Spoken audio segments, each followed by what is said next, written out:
we will begin the 12th lecture on the books of Samuel. Today we will begin with 2 Samuel chapter 2. The title is David Becomes King. Let's look at the main points. First, David becomes king over Judah, verses 1 through 4a. Second, David blessed the people of Jabesh Gilead, verses 4b through 7. Third, Ishbosheth becomes king over Israel, verses 8 through 11. Fourth, war begins as a result of a joke, verses 12 through 17. Fifth, the death of Asahel, verses 18 through 23. Sixth, the war comes to an end, verses 24 through 32. Read verse 1. In the course of time, David inquired of the Lord, "Shall I go up to one of the towns of Judah?" he asked. The Lord said, "Go up." David asked, "Where shall I go?" "To Hebron," the Lord answered. David always bowed down before God and prayed before he did something. God always answered David. At the time, God told David to go to Hebron. Hebron was the center location of Judah. It was the place where Abraham made an altar before the Lord. Genesis chapter 13, verse 18. The cities of refuge were located here. Joshua chapter 20, verse 7. God anointed David king over Judah there at Hebron. Verse 4a. Then the men of Judah came to Hebron, and there they anointed David king over the house of Judah. When David settled at Hebron, the men of Judah anointed David king over the house of Judah. David ruled as king of Judah in that place for 7 years and 6 months. Chapter 5, verse 5. David was satisfied and thankful as king over a nation. David was satisfied and faithful when God made him king over one tribe. David could have been king over all of Israel. However, David waited for the right time and was satisfied as king over one tribe. Psalm chapter 131, verses 1 and 2, 1 Timothy chapter 6, verse 8. Verse 4b. When David was told that it was the men of Jabesh Gilead who had buried Saul. Some men said it was the men of Jabesh Gilead who had buried Saul. Jabesh Gilead was a city across the Jordan River. The people of Jabesh Gilead were once invaded by the Ammonites. At that time, King Saul helped the people of Jabesh. 1 Samuel chapter 11. The people of Jabesh did not forget his grace, and they properly buried Saul's body. 1 Samuel chapter 31, verses 11 through 13. The people of Jabesh Gilead repaid Saul for his grace. Thus David blessed them. Verse 6. May the Lord now show you kindness and faithfulness, and I too will show you the same favor because you have done this. The people of Jabesh Gilead obeyed God's will and showed kindness.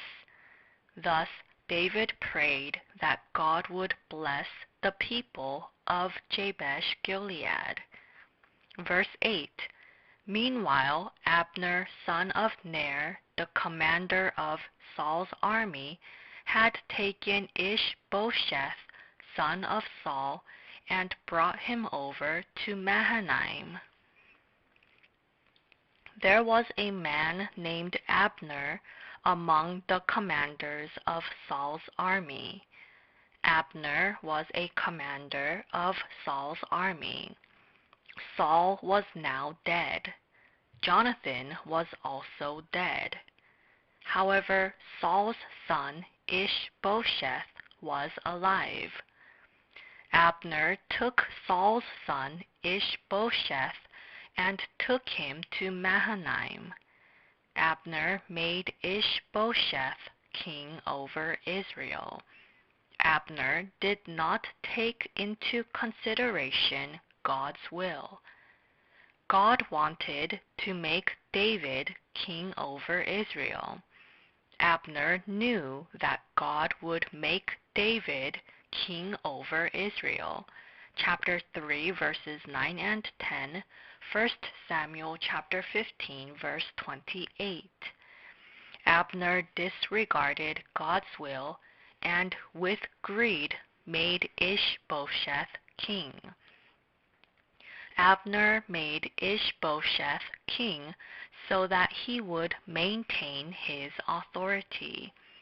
Abner was wrong in doing this. He disregarded God's will. Then, 2 years later, Ishbosheth was killed. Abner was also killed. Chapter 3, verse 27. Verse 12. Abner, son of Ner, together with the men of Ishbosheth, son of Saul, left Mahanaim and went to Gibeon. Abner and Ishbosheth, son of Saul, had an army.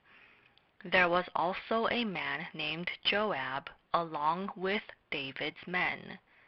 They went to war with each other. The war started as a joke. Verse 15.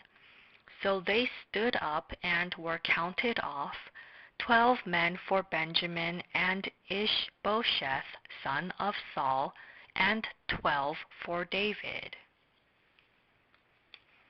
There were 12 men on Ishbosheth's side. There were 12 men who were David's men. The 12 on each side grabbed their opponents. Then they grabbed each other's heads, thrust their daggers into their opponents' sides, and all 24 men died. In verse 16, it says that the place was called Helkath Hazarim. This means field of daggers. The two sides fought, and 24 Israelite soldiers died. This was a great loss to all of Israel. This was a heavy loss to God's kingdom. They lost brave men. In this way, believers will be ruined if they fight one another. Galatians chapter 6, verse 15. The battle that day was very fierce, and David's men gained victory. Verse 18. The 3 sons of Zeruiah were there, Joab, Abishai, and Asahel. Now Asahel was as fleet-footed as a wild gazelle. Zeruiah was David's sister. 1 Chronicles chapter 2, verse 16. Asahel was as fleet-footed as a wild gazelle. Asahel chased after Abner, the commander of the army. Abner turned and saw him, and told Asahel not to chase him. Asahel knew he was fast and continued to pursue Abner. Abner then thrust his spear into Asahel's stomach and killed him. Abner, the commander of the army, was the best warrior. Asahel trusted only his speed, and he failed. We must not become arrogant because we have certain skills. We can be ruined by the things we are good at. We can fail because of our strengths. Therefore, we must be careful in every way when we recognize that we have certain skills. We will fail if we rely on our strengths. Verse 26. Abner called out to Joab, "Must the sword devour forever? Don't you realize that this will end in bitterness? How long before you order your men to stop pursuing their brothers?" Abner first proposed that they make a truce. How long before you order your men to stop pursuing their brothers? We are all brothers, so we shouldn't fight and kill one another. Then they eventually made a truce. Verse 30. Then Joab returned from pursuing Abner and assembled all his men. Besides Asahel, 19 of David's men were found missing. Joab returned from pursuing Abner. Asahel and 19 of David's men were killed. However, 360 of Abner's men were killed. God protected David's army. We will continue with 2 Samuel chapter 3. The title is The Death of Abner. Let's look at the main points. First, David's prosperity and the birth of his children in Hebron, verses 1 through 5. Second, King Ishbosheth rebukes Abner, verses 6 through 11. Third, the agreement between Abner and David, verses 12 through 16. Fourth, Abner visits David, verses 17 through 21. Fifth, Joab kills Abner, verses 22 through 27. Sixth, David curses Joab, verses 28 through 30. Seventh, David laments over the death of Abner, verses 31 through 39. Read verse 1. The war between the house of Saul and the house of David lasted a long time. David grew stronger and stronger, while the house of Saul grew weaker and weaker. David was anointed king by God. Ishbosheth was chosen by Abner in a humanly way. Therefore the house of Saul became weaker, and because God helped David, the house of David grew stronger and stronger. Verse 2. Sons were born to David in Hebron. His firstborn was Amnon, the son of Ahinoam of Jezreel.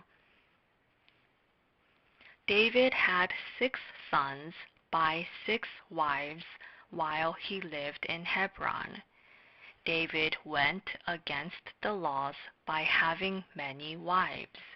Deuteronomy chapter 17, verse 17. Verse 6. During the war between the house of Saul and the house of David, Abner had been strengthening his own position in the house of Saul. Abner, the commander of the army, became strong in authority in the house of Saul. Saul's son Ishbosheth was king, but he did not have much power. Abner slept with Saul's concubine Rizpah. Then Ishbosheth rebuked Abner. Ishbosheth could not stay silent and not rebuke Abner, because Abner slept with his father's concubine. However, Abner did not think of his wrongdoing, but rather became angry. Abner did not think of his wrongdoing, but rather threatened Ishbosheth with his power.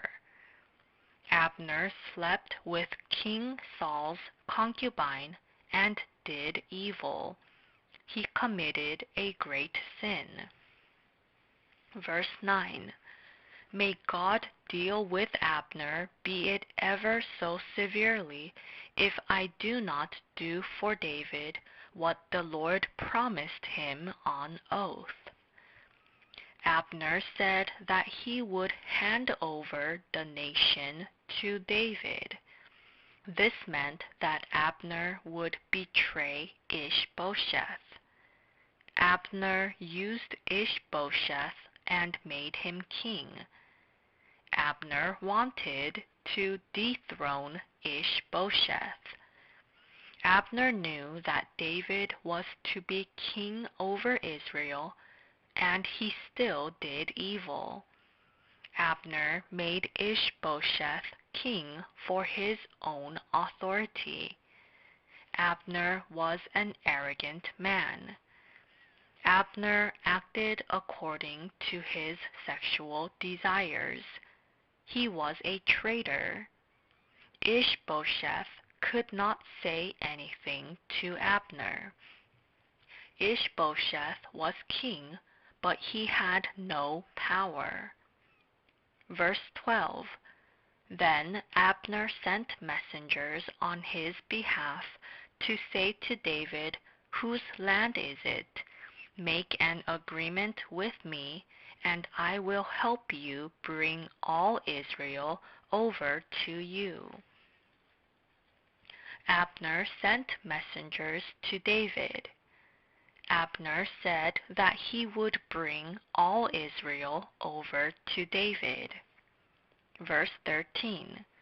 "Good," said David, "I will make an agreement with you, but I demand one thing of you.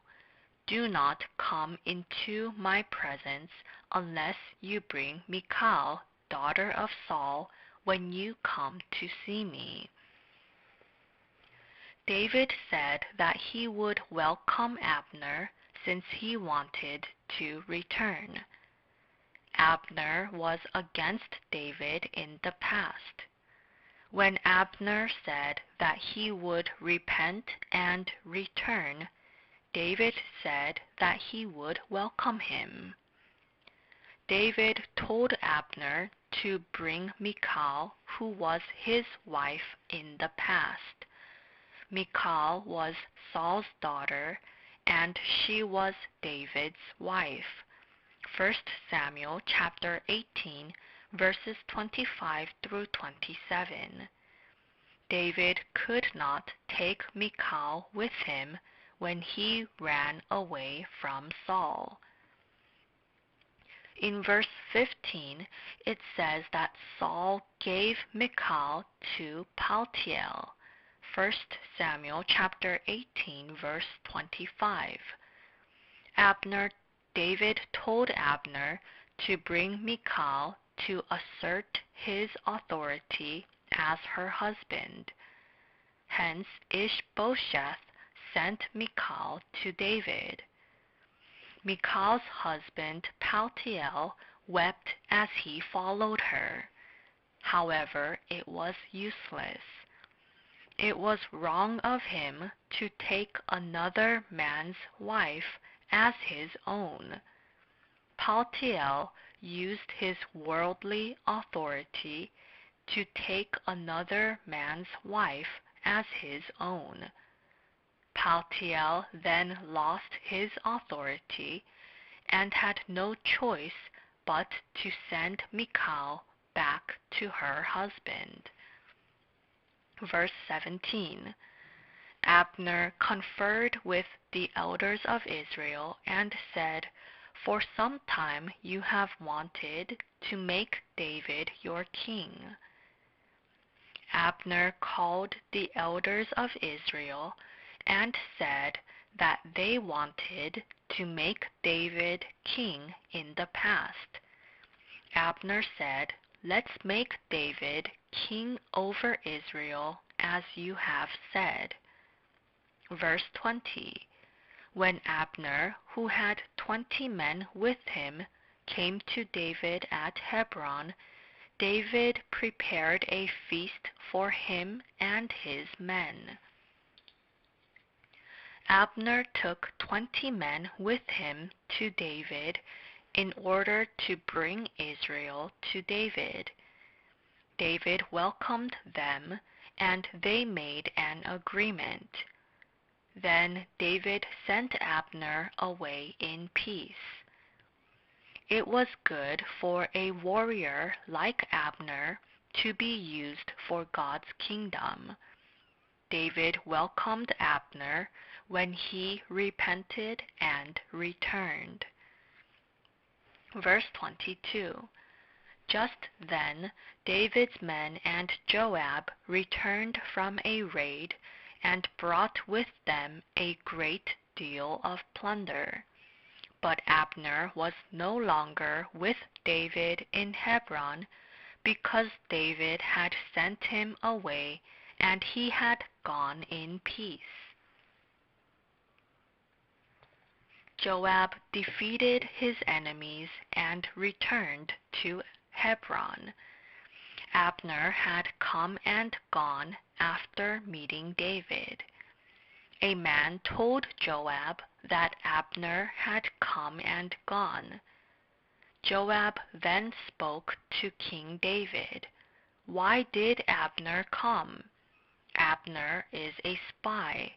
He came to deceive you. Why did you welcome him?" Joab was wrong here. David welcomed Abner with joy. David was a man of faith. David was a man of prayer. David asked what God's will was and then made his judgment.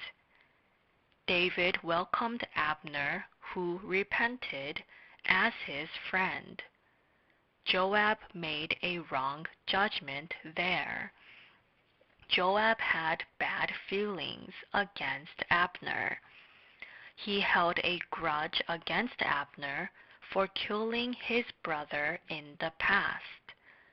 Joab wanted to kill Abner if he had the chance. Joab did not think about what God's will was. Joab wanted to get personal revenge.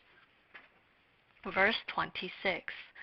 Joab then left David and sent messengers after Abner, and they brought him back from the well of Sirah, but David did not know it. Joab did not ask King David for permission.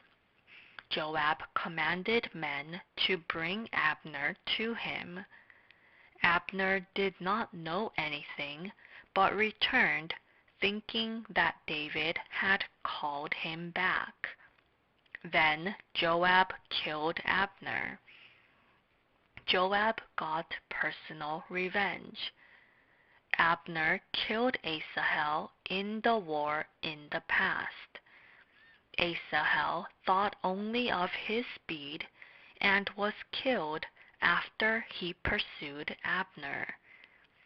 Joab got caught up in his emotions and did wrong. Then Joab brought harm on Israel as a whole. If he did not kill Abner, then all of Israel would have returned to David. However, because Joab killed Abner, he brought harm on the construction of God's kingdom. Joab killed a righteous man. 1 Kings chapter 2 verses 5, 6, 32, and 34. Verse 28. Later, when David heard about this, he said, I and my kingdom are forever innocent before the Lord concerning the blood of Abner, son of Ner. When David heard that Joab had killed Abner, David mourned and cursed Joab. David said that he was innocent concerning Joab's murder of Abner. This happened as a result of Joab's personal feelings. Joab did not receive permission from David. Joab disobeyed King David. Hence, David cursed Joab. Verse 31. Then David said to Joab and all the people with him, Tear your clothes and put on sackcloth, and walk in mourning in front of Abner.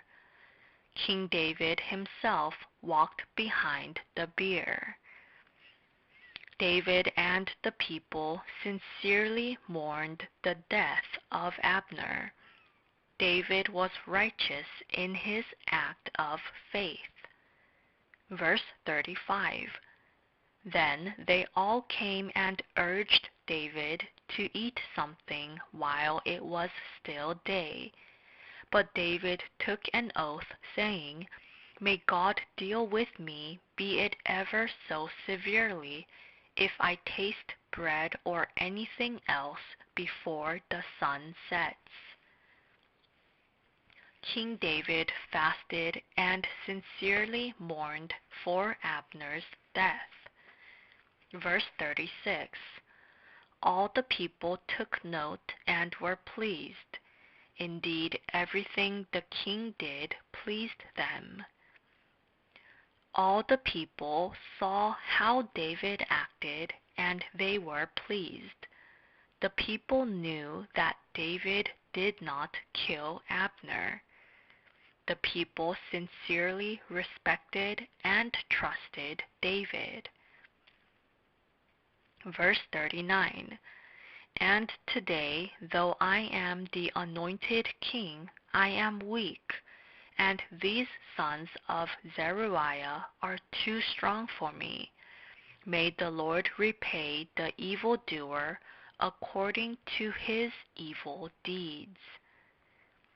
David was king, but it was difficult for him to rule Joab. The nation of Israel was in its early stage. The nation was weak. If Joab was killed for his wrongdoing, it would bring harm to the nation. Thus, David disciplined Joab, but did not punish him. Then David left everything to God. David believed that God would repay Joab for his actions. 1 Kings chapter 2 verses 32 through 34. We will continue with 2 Samuel chapter 4. The title is The Death of Ishbosheth. Let's look at the main points. First, news of Abner's death, and Ishbosheth chooses 2 commanders, verses 1 through 3. Second, Jonathan's son Mephibosheth, verse 4. Third, the two commanders kill Ishbosheth, verses 5 through 8. Fourth, David orders the two commanders to be killed, verses 9 through 11. Read verse 1. When Ishbosheth, son of Saul, heard that Abner had died in Hebron, he lost courage, and all Israel became alarmed. Ishbosheth heard that Abner, the commander of the army, died in Hebron. Ishbosheth heard the news. Ishbosheth lost strength in his body, and all Israel was alarmed. Verse 2. Now Saul's son had two men who were leaders of raiding bands. One was named Baanah, and the other Rechab. They were the sons of Rimmon of the Beerothite from the tribe of Benjamin.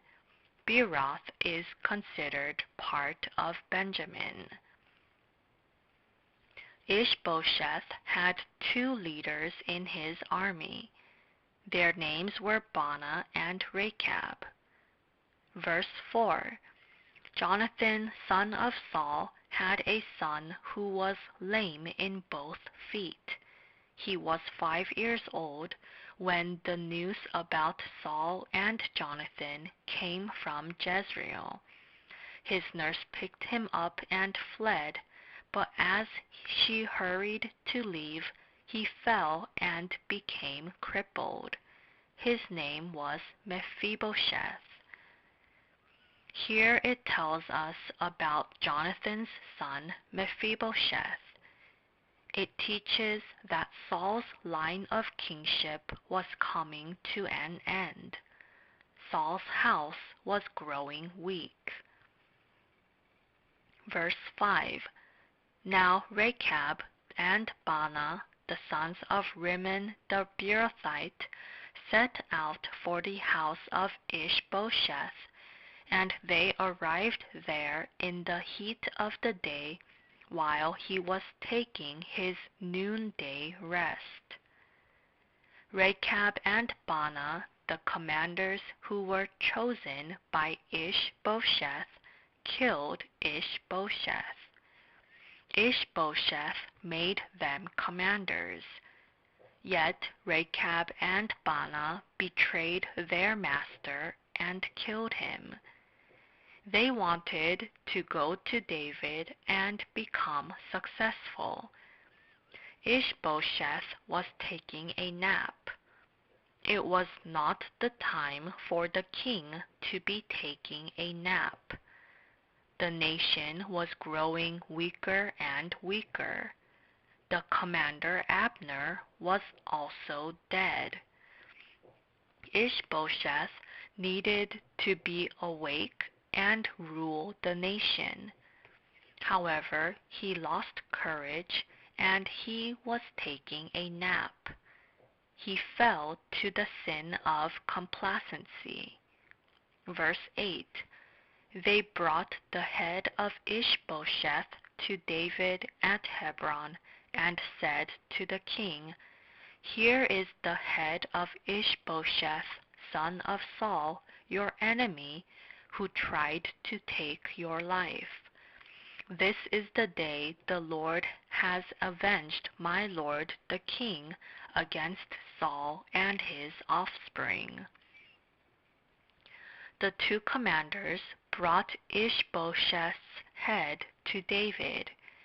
They wanted to become successful by killing their master Ishbosheth. The two men committed a wicked sin. Verse 9. David answered Rechab and his brother Baanah, the sons of Rimmon the Beerothite, As surely as the Lord lives, who has delivered me out of all trouble.